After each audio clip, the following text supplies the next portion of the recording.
আসসালামু আলাইকুম। আশা নয় বিশ্বাস করি আল্লাহর রহমতে সকলে ভালো আছেন। আমিও ভালো আছি আলহামদুলিল্লাহ। আমি গরুর খাবার সংগ্রহ করব, আপনারা দেখতে থাকুন, সাথে থাকুন। গরুর পোয়াল কাটতেছি, অনেকে খ্যার বলে, খড় বলে, আমাদের এখানে পোয়াল বলা হয়।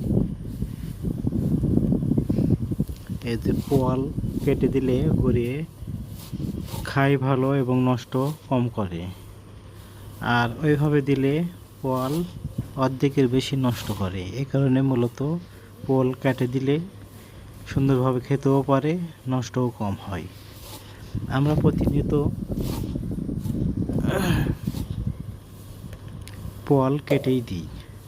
কেটে দিলে সুবিধা কি, নষ্ট কম করে, গরুর খেতেও সুবিধা হয় এবং গরু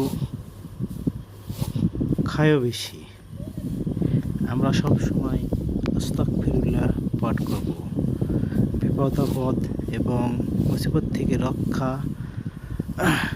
পাওয়া যায়। এবং আস্তাগফিরুল্লাহ যদি কোনো ব্যক্তি 70 বার পাঠ করে, তার বিপদ কেটে যায় এবং তার যে কোনো আশা পূর্ণ হয়।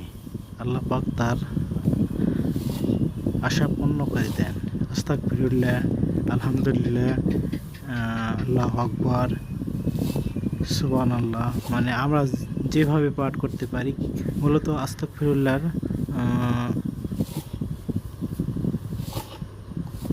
আস্তাগফিরুল্লাহ পাঠ করলে বেশি আপনার সওয়াব পাওয়া যায়। আমরা একে অপরকে সাহায্য করব, সবাইকে বলবো পাঠ করার জন্যে।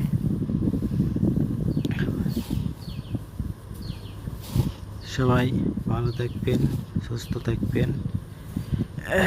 মূলত ভিডিও যদি ভালো লাগে বা শিক্ষণীয় বিষয় থাকে, তাহলে লাইক, কমেন্ট, শেয়ার করবেন। আমি মূলত কাজের ভিডিওই বেশি দেওয়া পড়ছে, যেহেতু কয়েকদিন ব্যস্ততার কারণে আমি বাইরে ওইভাবে যেতে পারিনি, এই কারণে ভিডিও তৈরি করতে পারিনি। আমি বাসা থেকে যেটুকু পারছি আমার কাজের মাধ্যমে ভিডিও করেছি। সবাই পাশে থাকবেন এবং সুন্দর সুন্দর ভিডিও উপভোগ করবেন। সবার সুস্থতা কামনা করি। সবাই নিজ নিজ জায়গা থেকে সুস্থ থাকার চেষ্টা করবেন এবং সবাইকে ভালোবাসা এবং দোয়া দিয়ে আজকের মতো ভিডিও এখানে শেষ করলাম। আসসালামু আলাইকুম।